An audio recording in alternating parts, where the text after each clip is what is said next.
வணக்கம் நண்பர்களே. இந்த வீடியோல நம்ம பத்தி பேச போறோம்னா மார்க்கெட்டோட குயிக் அப்டேட் வந்து பார்க்கலாம். சோ மார்க்கெட்ல என்னதான் நடந்துட்டு இருக்கு அதை பார்க்கலாம், என்ன நடக்க போகுது அதை பார்க்கலாம்.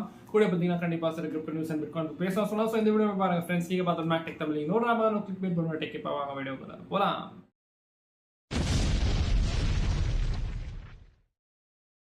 நம்ம வீடியோஸ்ல சொல்றது எல்லாமே என்னோட தனிப்பட்ட கருத்து. நீங்க ஏதாவது காயின்ல இன்வெஸ்ட் பண்ண விரும்புறீங்கன்னா நீங்க உங்களோட ஓன் அனாலிசிஸ் ஆர் ரிசர்ச் வந்து பண்ணிக்கங்க. நான் ஃபைனான்சியல் அட்வைசர் கிடையாது. உங்களோட ரிஸ்க்கு நீங்க தான் பொறுப்பு, அப்புறம் உங்களோட லாஸுக்கும் நீங்க தான் பொறுப்பு. நன்றி. பாத்தீங்கன்னா நம்ம வந்து மார்க்கெட் பத்தி பேசலாம். சோ பிட்காயின் வந்து இப்போ நான் சமயத்துல அரௌண்ட் 57,000 சேஞ்ச் கிட்ட நான் இருக்கு. ஸோ பிட்காயின்ல பெரிய ஒரு டம்ப் வந்திருக்குன்னு சொல்லலாம். ஸோ 62,000, 63,000, 60,000 சப்போர்ட்டும் கூட பார்த்தீங்கன்னா ஒழிச்சு இப்போ பார்த்தீங்கன்னா 59,000 கீழே பார்த்தீங்கன்னா கேண்டில் க்ளோஸ் ஆச்சுன்னா நான் வந்து பிரச்சனை வரப்போகுதுன்னு சொன்னேன் இல்லையா. ஸோ அதான் வந்து இப்போ வந்து நடந்துட்டு இருக்கு.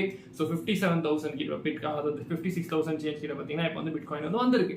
ஸோ 4 ஹவர்ல நம்ம வந்து நேற்று ஆக்சுவலி அந்த வீடியோ போடுறதா இருந்தது. பட் என்னன்னு பார்த்தீங்கன்னா சிசிஓ வந்து சென்டென்சிங் வந்து இருந்தது இல்லைங்களா. ஸோ நான் ஆல்ரெடி டெலிகிராமில் போஸ்ட் பண்ணியிருக்கேன். ஸோ அவங்க எப்போ வந்து சென்டென்சிங் கொடுத்து எப்போ வந்து நான் வீடியோ போடுறது இல்லைங்களா. ஸோ அந்த சென்டென்சிங்ல வர்டிக்டே வந்ததே பார்த்தீங்கன்னா 12:30 மணி கிட்டன்னு சொல்லலாம். ஸோ இப்போதான் பார்த்தீங்கன்னா கொஞ்சம் ஹெல்த் இஷ்யூவாக கொஞ்சம் சீக்கிரம் தூங்கிடுறேன். ஸோ அதெல்லாம் மன்னிச்சிடுங்க. பட் நான் காலையில் எழுந்து பார்க்கும்போது கண்டிப்பாக 12:30க்கு நான் பார்த்தீங்கன்னா இந்த வேர்டிக் வந்திருக்கு. ஸோ 12:30 நைட்டுக்கு நான் வந்து வேர்டிக்கிட்ட பார்த்து வீடியோ ப்ரிப்பேர் பண்ணி போடுறதுக்குள்ள அது பார்த்தீங்கன்னா கிட்டத்தட்ட 2 மணிக்கிட்ட போயிடும். யார் பார்ப்பாங்க இல்லைங்களா. ஸோ அது வந்து சரியாக கூட இருக்காது போடுறது இல்லைங்களா. ஸோ நெக்ஸ்ட் டே அப்டேட் வந்து பார்த்தீங்கன்னா கொடுத்தாங்க அது நல்லா இருக்குன்னு தான் நான் வந்து எனக்கு தோணுச்சு. அதால பார்த்தீங்கன்னா இன்னைக்கு வந்து போட்டுட்டு இருக்கேன். ஸோ இல்லைன்னா நேற்றே வந்து போட்டிருப்பாராம். வட்டிக்கு வந்து 9 o'clock இல்லை 10 மணிக்கு வந்திருந்தாலுமே கண்டிப்பாக வந்து அந்த ஒரு டைமுக்கு அது போட்டுருப்பேன். உங்களுக்கு தெரியும் நான் வந்து சில டைம் எல்லாம் பார்த்தீங்கன்னா 11:45, 11:40 கூட வந்து போட்டிருக்கேன் வீடியோ இல்லைங்களா. ஸோ அந்த மாதிரி வந்து போட்டிருப்பேன். பட் அது வந்து வரலையே. அதனால பார்த்தீங்கன்னா இன்னைக்கு வந்து வீடியோ போட்டதாயிடுச்சு. ஸோ எனிவேஸ் இப்போ பார்த்தீங்கன்னா பிட்காயின் வந்து லோவர் ஹைஸ் வந்து கிரியேட் பண்ணிட்டு இருந்தது 4 ஹவர்ல. அதை வந்து பிரேக் டவுன் பண்ணி மேல் அந்த ரேஞ்சை பார்த்தீங்கன்னா பிரேக் டவுன் பண்ணி இப்போ வந்து கீழே வந்து க்ளோஸ் ஆயிடுச்சு கேண்டல். ஓகேங்களா. ஸோ இது வந்து கொஞ்சம் வந்து ஒரு கன்சர்னிங்கான விஷயம் தான் சொல்லலாம். அப்புறமா நெக்ஸ்ட் வந்து பார்த்தீங்கன்னா நம்ம வந்து ஆர்எஸ்ஐ பார்க்கும்போது ஆர்எஸ்ஐ இப்போதைக்கு இந்த ஓவர் சோல் வந்து பார்த்தீங்கன்னா இருக்கு. So which indicates pump according to the RSI indicator பொறுத்து. ஓகேங்களா. பட் அது வந்து மார்க்கெட் மேக்கர்ஸ் பொறுத்து வந்து லோவா அப்படின்னு கேட்டிங்கன்னா கண்டிப்பாக அது எனக்கு தெரியாது. But according to the next support நம்ம பார்க்கும்போது ஸ்விங் சப்போர்ட் நம்ம 4ல பார்க்கும்போது அரௌண்ட் 53,000 to 52,000 ஜோன் கிட்ட வந்து வருது அப்படின்னு சொல்லலாம். ஓகேங்களா. நெக்ஸ்ட் நம்ம பார்த்தீங்கன்னா ஒன் டேல பார்க்கும்போது ஒன் டேல ஒரு பெரிய ரெட் கேண்டல வந்து க்ளோஸ் ஆகிருக்கு பிட்காயின். பட் இப்போ கூட பார்த்தீங்கன்னா ஒரு ரெட் கேண்டலா தெரிய வருது. ஸோ இந்த ரெட் கேண்டல் வந்து அந்த ரேஞ்சுக்குனா கொஞ்சம் கீழே தான் வந்து க்ளோஸ் ஆகிருக்கு தவிர பெருசா வந்து க்ளோஸ் ஆகல. ஓகேங்களா. ஸோ பெருசா வந்து இன்னைக்கு வந்து க்ளோஸ் ஆகுமா அது வந்து பொறுத்தா பார்க்கணும். அப்படின்னு அது க்ளோஸ் ஆயிடுச்சுன்னா கண்டிப்பா பெரிய பிரச்சனை. அரௌண்ட் 52,000 கூட பார்த்தீங்கன்னா பிட்காயின் வந்து ஈஸியாக வந்து வந்துடும். ஸோ 52,000 ஏன் ப்ரோ அப்படின்னு கேட்கும்போது ஏன் அது இம்பார்ட்டன்ஸ் சப்போர்ட் கேட்கும்போது ஏற்கனவே 4 ஹவர்ஸ் சொல்லியிருக்கேன். அந்த பார்த்தீங்கன்னா ஒரு ஸ்விங் சப்போர்ட் இருக்கு அந்த ப்ரீவியஸ் ஹையோட சப்போர்ட்னு சொன்னா. ஸோ அது வந்து ரெசிஸ்டன்ஸ் ஆக்ட் பண்ணிட்டு இப்போ பார்த்தீங்கன்னா சப்போர்ட்டா ஆக்ட் பண்ணலாம். கூட பார்த்தீங்கன்னா நம்ம வந்து இந்த ட்ரெண்ட் லைன் பத்தி வந்து ரொம்ப நாளுக்கு முன்னாடி வந்து வீடியோ போட்டிருந்தேன். ஸோ அதில் கூட சொல்லியிருக்கேன். ஸோ இந்த trend line which is support. அப்புறமா நெக்ஸ்ட் வந்து பார்த்தீங்கன்னா 200 EMA அந்த பர்பிள் லைன். ஸோ அது கூட பார்த்தீங்கன்னா கான்ஃபிடன்ஸ் சப்போர்ட். ஸோ இந்த 200 EMA டெய்லி EMA பார்த்தீங்கன்னா கண்டிப்பாக முக்கியமான ஒரு சப்போர்ட் ஆக்ட் பண்ணும் அப்படின்னு அதுக்கிட்ட வந்துருச்சுன்னா ஆல்ரெடி வந்துருச்சு 56,000 சேஞ்ச் கிட்ட. ஸோ அந்த ஒரு EMA பார்த்தீங்கன்னா இம்பார்ட்டன்ட் சப்போர்ட் ஆக்ட் பண்ணும். கான்ஃபிடன்ஸ் சப்போர்ட் பார்த்தீங்கன்னா ட்ரெண்ட் லைன் கூட பார்த்தீங்கன்னா the horizontal support of the previous swing இல்லைங்களா. ஸோ அது 52,000 to 53,000 வந்து காட்டிட்டு இருக்கு. ஸோ என்ன பொறுத்த வரைக்கும் இதை வந்து மோஸ்டா பிரேக் டவுன் பண்ணாதோ அவ்வளோ சீக்கிரம் அப்படிதான் தோணுது. பட் பொறுத்து தான் பார்க்கலாம் என்ன நடக்குதுன்ட்டு. நெக்ஸ்ட் வந்து பார்த்தீங்கன்னா நம்ம வீக்லியில் பார்க்கும்போது வீக்லி ஆல்ரெடி பெரிய ரெட் கேண்டலா தெரிய வருது விச் ஹஸ் broken the சப்போர்ட்னு சொல்லலாம். அப்புறம் நெக்ஸ்ட் பார்த்தீங்கன்னா நேற்று அதாவது இன்னைக்கு காலையில் 5 மணிக்கு பார்த்தீங்கன்னா மந்த்லி கேண்டல் வந்து க்ளோஸ் ஆகிருக்கு.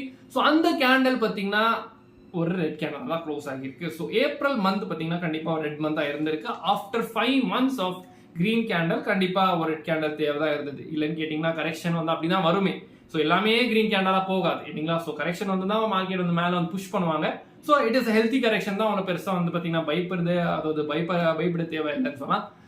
பட் இந்த கேண்டல் பார்த்தீங்கன்னா ஒரு ட்வீசர் டாப்பாக வந்து கிரியேட் ஆகியிருக்கும் அப்படிதான் தோணுது. ஸோ நீங்கள் பாருங்க கிரீன் கேண்டல் அப்படிதான் இருக்கு, ரெட் கேண்டல் இருக்கு but at the supply zone. So which has created tweezer top அப்படிதான் தோணுது. பட் உங்களோட ஒப்பீனியன் சொல்லுங்க இருக்காம கீழே கமெண்ட் பண்ணுங்க.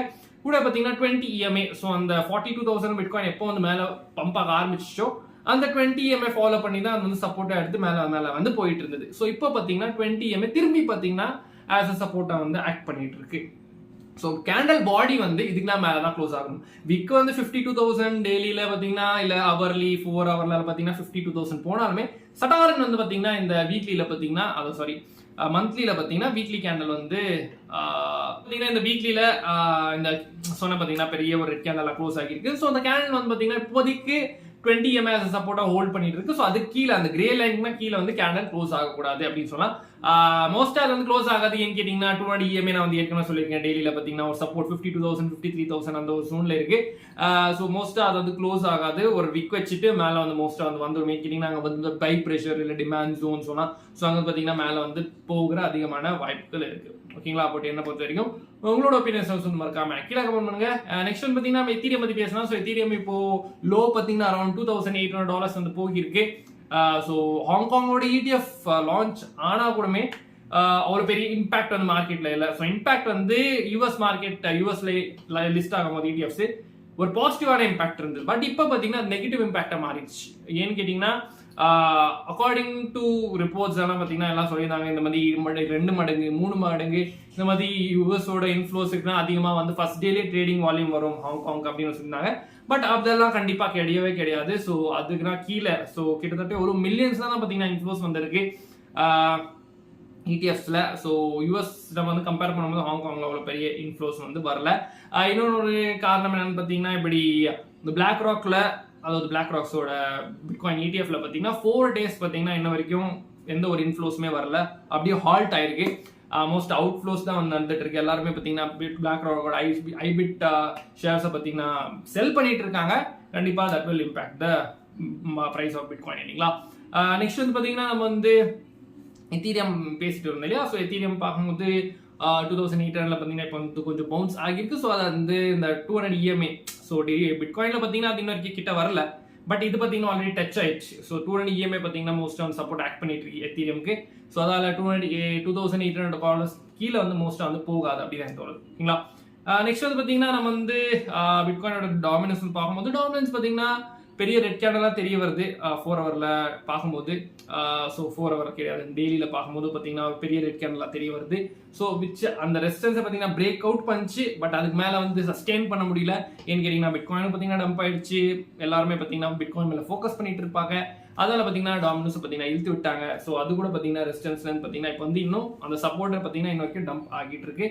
அது நல்லதா ப்ரோ அப்படின்னு கேட்கும்போது பிட்காயின் பம்ப் ஆகி டாமினன்ஸ் டம்ப் ஆச்சுன்னா நல்லது தான் ஆல்ட்ஸ்க்கு. ஓகேங்களா? பட் எல்லாமே இப்போ டம்ப் ஆகிட்டு இருக்கு. ஸோ மார்க்கெட்டே டம்ப் ஆகிட்டு இருக்கு. ஸோ ஆல்ட்ஸ் எல்லாம் பார்த்தீங்கன்னா கண்டிப்பாக பெரிய டம்ப் இல்லாமே கண்டிப்பாக டம்ப் ஆகிட்டு இருக்கு. ஸோ அதனால பார்த்தீங்கன்னா அவ்வளோ அப்டேட்ஸ் வந்து கொடுக்க முடியல. ஏன்னு கேட்டிங்கன்னா ஏதாவது அப்டேட்ஸ் கொடுத்தாலுமே கண்டிப்பாக பார்த்தீங்கன்னா அது வந்து ஒரு அகேன்ஸ்டாக வந்து போக அதிகமான வாய்ப்புகள் இருக்கு இந்த டைம்ல. ஓகேங்களா? ஸோ அதனால பார்த்தீங்கன்னா இந்த அப்டேட்ஸ் வந்து கொடுக்க முடியல மோஸ்டா டெலிகிராம்ல. ஸோ மார்க்கெட் கொஞ்சம் ஸ்டேபிள் ஆகட்டும். அப்புறமா பார்த்தீங்கன்னா நம்ம முதல்ல ரெகுலர் அப்டேட்ஸ் வந்து போட்டுக்கலாம். ஓகேங்களா? நீங்க வேணும்னா சின்ன ப்ராஃபிட்ஸ் பார்க்கலாம். எப்படின்னு கேட்டீங்கன்னா நம்ம மேக்டெக் தமிழ் சிக்னல் ஃபேமிலி இருக்கு. ஸோ அந்த சிக்னல் ஃபேமிலியில பார்த்தீங்கன்னா இந்த மாதிரி சின்ன ப்ராஃபிட்ஸ்க்காக ஓகேங்களா இந்த சுச்சுவேஷன்ல கூட பார்த்தீங்கன்னா சின்ன ப்ராஃபிட்ஸ்க்காக நான் வந்து சில சிக்னல்ஸ் வந்து ஷேர் பண்ணுவேன். ஸோ நீங்க வேணும்னா டிஸ்கிரிப்ஷன் பார்த்தீங்கன்னா கூகுள் ஃபார்ம் இருக்கு. அதை ஃபில் பண்ணிட்டு என்ன கான்டாக்ட் பண்ணலாம். முடிஞ்சா ட்ரை பண்ணி பாருங்க. Just $25 per month. அப்புறமா இப்போ ஆஃபர் பீரியட் வந்து போய்கிட்டு இருக்கு. Just $19 per month. மிஸ் பண்ணாதீங்க. நெக்ஸ்ட் வந்து பார்த்தீங்கன்னா நம்ம வந்து சில நியூஸ் வந்து பார்க்கும்போது நியூஸுக்கு முன்னாடி நம்ம வந்து ஃபண்டிங் ரேட்ஸ் எல்லாம் பார்க்கும்போது so funding rate still neutral. So அவ்வளோ பெரிய சேஞ்ச் கிடையாது. பாசிட்டிவோ இல்லை நெகட்டிவோ இல்லை. பட் லிக்விடிட்டியில் பார்த்தீங்கன்னா சில சேஞ்சஸ் தெரிய வருது. ஸோ லிக்விடிட்டியில் பார்த்தீங்கன்னா மேலே இப்போ லிக்விடிட்டி வந்து பில்ட் ஆகிட்டு இருக்கு. ஸோ கீழே இருக்க லிக்விடிட்டி எல்லாம் கிராப் பண்ணிச்சிங்களா? ஸோ அதனால மேலே இப்போ லிக்விடிட்டிக்கு வந்து பார்த்தீங்கன்னா மேலே வந்து பில்ட் ஆகிட்டு இருக்கு. அரௌண்ட் 66, 64, 67,000 கிட்ட பார்த்தீங்கன்னா லிக்விடிட்டி பார்த்தீங்கன்னா பில்ட் ஆகிட்டு இருக்கு அப்படின்னு சொன்னா. நெக்ஸ்ட் வந்து பார்த்தீங்கன்னா நம்ம வந்து சில நியூஸ் வந்து பார்க்கும்போது ஃபர்ஸ்ட் சொல்லிட்டேன் இந்த மாதிரி ETF பிட்காயினோட ETF இப்போ பார்த்தீங்கன்னா ஐபிட்டும் நம்ம பார்க்கணும், ஹாங்காங் பார்க்கணும். ஏன் கேட்டிங்கன்னா நார்மல் ஏஷியன் மார்க்கெட்ஸ் வந்து ஃப்ரம் மார்னிங் டு ஆஃப்டர்நூன் வந்து ஒர்க் ஆகும் இல்லைங்களா? ஸோ அந்த டைம்ல பார்த்தீங்கன்னா ஹாங்காங் மார்க்கெட் பொறுத்து பிட்காயினோட மூவ்மெண்ட் வந்து ஆகலாம். ஏன்னு கேட்டிங்கன்னா அதுவும் ஸ்பாட் பிட்காயின் ETF தான் இல்லைங்களா? ஸோ அவங்க கூட பார்த்தீங்கன்னா பிட்காயின் வந்து ஷேர் வந்து வாங்கினாக்கா அதாவது இந்த ETF வாங்கினாக்கா they have to buy bitcoin. ஓகேங்களா? ஸோ அதனால அவங்க செல் பண்ணாங்க பிட்காயின் கண்டிப்பாக செல் தான் பண்ணுவாங்க. ஸோ அதனால ப்ரைஸ் வந்து கண்டிப்பாக வந்து ஹாங்காங் செஷன்ல இல்லை ஏஷியா செஷன்ல வந்து பார்த்தீங்கன்னா மூவ் ஆச்சுன்னா பிட்காயினோட ப்ரைஸ் கண்டிப்பாக மேட்டர் ஆகும், இம்பாக்ட் ஆகும்னு சொல்லுவோம். ஓகேங்களா? அதே மாதிரி நைட்டு ஸோ ஐபிட் இல்லை யூஎஸோட ஸ்பாட் ETFs பார்த்தீங்கன்னா மூவ் ஆச்சுன்னா அந்த ஒரு இல்லை ப்ரீ மார்க்கெட் ட்ரேடிங்ல பார்த்தீங்கன்னா மூவ் ஆச்சுன்னா ஸோ அது பொறுத்து பார்த்தீங்கன்னா பிட்காயின் வந்து மூவ் ஆகும். ஸோ இடிஎஃப் வந்து பார்த்தீங்கன்னா பிட்காயின் இந்த இஷ்யூவர்ஸ் பார்த்தீங்கன்னா பாசிட்டிவாக இருந்தாலுமே ஃபார் த ப்ரைஸ் அது பார்த்தீங்கன்னா ஜஸ்ட் ஒரு என்ன சொல்றது ஒரு ரெஃபரன்ஸ் தான் சொல்லணும். ஓகேங்களா, ஏன்னு கேட்டிங்கன்னா ஃபர்ஸ்ட் எல்லாம் பிட்காயின் பார்த்தீங்கன்னா டோட்டலாக டீசென்ட்ரலைஸ்ட். யார் இப்படி மேலே போச்சுன்னா கீழே போச்சுன்னா அது வந்து பார்த்தீங்கன்னா ஒரு பேட்டர்ன் படி போகும், இல்லை வேற என்ன படி போகும், நியூஸ் படி போகும். பட் இப்போ பார்த்தீங்கன்னா இடிஎஃப் தான் பிட்காயின் வந்து ஃபாலோ பண்ணிட்டு இருக்கு. ஸோ அதால நம்ம வந்து ஃபர்ஸ்ட் எல்லாம் பார்த்தீங்கன்னா ரொம்ப சந்தோஷமா இருக்கும், இடிஎஃப் வரப்போகுது ஃபார் லாங் டேர்முக்கு பார்த்தீங்கன்னா ஓகே எல்லாரும் இடிஎஃப் வாங்கி பிட்காயின் ப்ரைஸ் வந்து பம்ப் பண்ண வைப்பாங்க. பட் அப்படி இந்த மாதிரி நார்மல் ட்ரேடர்ஸ்க்கெல்லாம் பார்த்தீங்கன்னா இடிஎஃப் இஸ் வெரி வெரி பேட்னு சொல்லணும். ஓகேங்களா, என்ன பொறுத்த வரைக்கும் அதுதான். பட் உங்களோட ஒப்பீனியன்ஸ் வந்து மறக்காம கீழே கமெண்ட் பண்ணுங்க. நெக்ஸ்ட் வந்து பார்த்தீங்கன்னா இப்படி இன்னைக்கு வந்து ஹாங்காங் மார்க்கெட் கிடையாது. ஏன்னு கேட்டிங்கன்னா இன்னைக்கு வந்து லேபர் டேன்னு சொல்லலாம். So May 1. ஸோ அதனால பார்த்தீங்கன்னா இன்னைக்கு வந்து ஹாங்காங் மார்க்கெட் கிடையாது, ஜஸ்ட் யூஎஸ் மார்க்கெட். அப்புறமா நைட்டு ஒரு 11:30 மணி இல்லை 12 மணிக்கு பார்த்தீங்கன்னா யூஎஸோட FOMC மீட்டிங்கோட ரிசல்ட்ஸ் வரப்போகுது. ஸோ அந்த ரிசல்ட்டுக்காக எல்லாருமே காத்துட்டு இருக்காங்க. மோஸ்டா ஒரு அது பாஸ் ரேட் பாஸ் தான் இருக்க போகுது. ஸோ அவ்வளோ பெரிய ப்ரெடிக்ஷன் எல்லாம் கிடையாது. ஸோ மோஸ்டா இந்த ஃபெட் கூட பார்த்தீங்கன்னா இன்ட்ரெஸ்ட் ரேட்டை பாஸ் தான் பண்ணுவாங்க. ஸோ அதனால பார்த்தீங்கன்னா மார்க்கெட் இம்பாக்ட் இருக்குமா அப்புறம் அப்படின்னு கேட்கும்போது அது வந்து பார்க்கலாம்.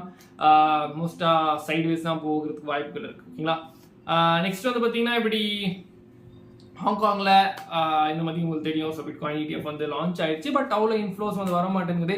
பார்க்கலாம் போக போக என்ன வந்து ஆகுதுன்ட்டு.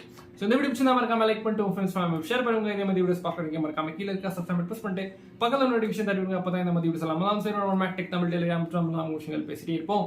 ஸோ இதே மாதிரி வீடியோஸ் ஸ்மாக் சைனிங் ஆஃப். நீங்கள் அழகாக பார்த்துக்க பாருங்க. நன்றி, வணக்கம்.